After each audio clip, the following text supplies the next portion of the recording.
I was asking myself, what is happening if we are entering this world? And I found out that the first steps that we are doing in our early life are, so to say, pre-programmed in many kind of ways. So it starts with that we're going to kindergarten, then we go to school, then we go to college, we begin to study, we are choosing a job, we're starting a relationship, we are building a family, and then most of us are working in that job until we go on pension. And I mean, surely there are people out there who are heading into different kind of directions and who are doing it differently, but most of the people are going that way.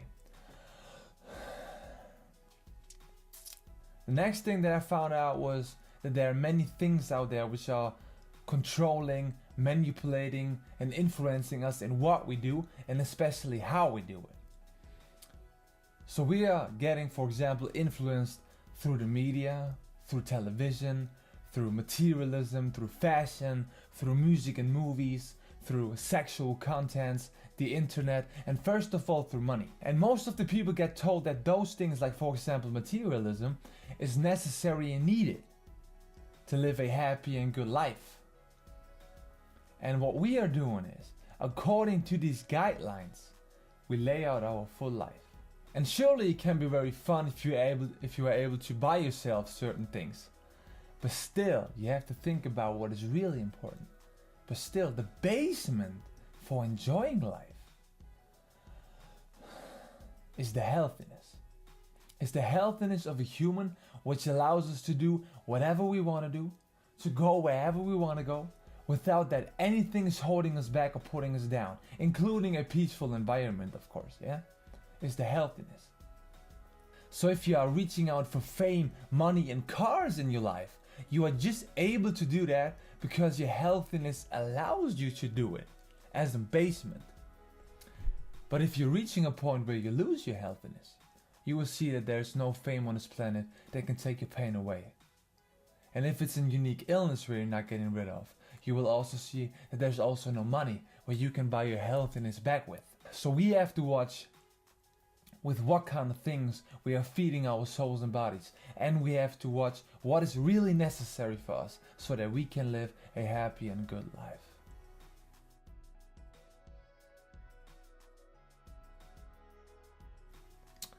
The question that arises is, why is there so much pain and suffering in this world?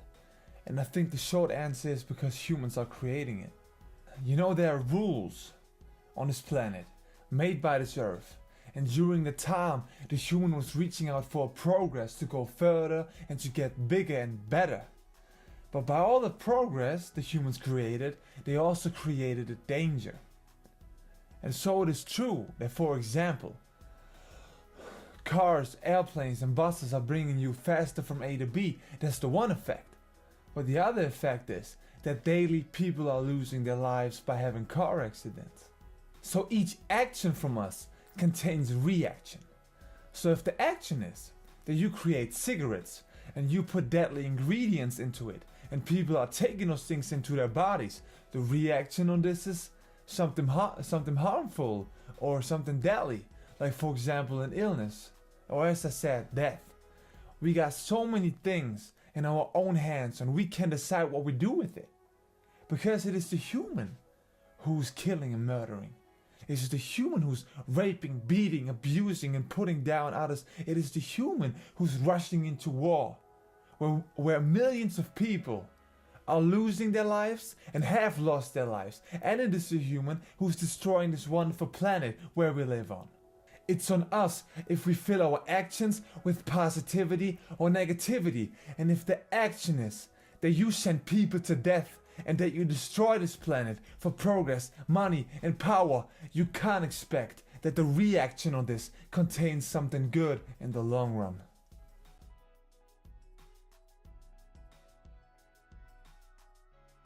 And now the question is, how do I break that circle of negativity? And how do I get on a path that is leading me to happiness and joy? And one answer on this is change. That contains a change on the perspective on life, a humanly change, a change when it comes to the character, in a word, a all-around change. Because often the humans are laying focus on what they don't have instead of being thankful for what they already got. Let me give you an example on this. Let's say you're standing in a room, imagine that. And this room is clean from head to toe, from A to B, from A to Z. Everything is smelling freshly, the furnitures are fitting perfectly into the room. And now, just think about it, you would take a look around to search if there's some damage. And then you find something, a little scratch on the right downside of your couch. If you compare that little scratch to the rest of the room, of course that little scratch right there doesn't fit into the room when you compare it to the rest. And now let's say you're standing in the same room, but now this time everything is destroyed. The furnitures are broken, there are tons of garbage laying in the middle of the room, everything is dirty, it's smelling like blah, everything is destroyed, everything is damaged. If you now take a look around, do you really think you will notice that little scratch on the right downside of your couch? No, because now you gotta deal with the real things. And surely it is harder to get rid of all that destroyed stuff than it is to get rid of a little scratch on the right downside of your couch.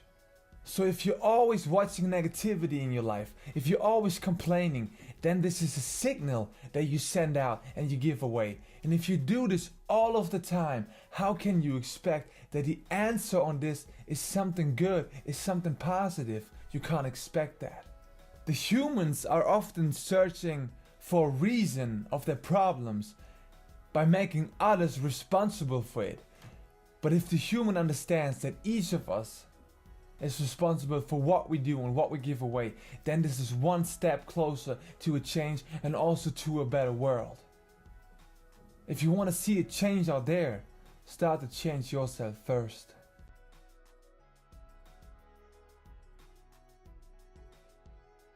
What you give is what you get. We humans are responsible for how we look at our lives and what kind of signals we send away. I said that again. I want to name a little example. There was a time in my life where I was noticing when people were walking by, they always gave me like a bad face impression. And I was like, why is it like that? Why are they looking at me like that? Until one day I was walking by a mirror and I was looking in the mirror in the blink of an eye. And I stepped back and I was like, God damn, I'm looking so angry, man. What's going on? And that's where I've noticed, hold on for a minute, when I walk around like that, when I do walk around like that, what do I expect? This is what I give away. That's why they're looking at me like this. So I did one particular thing.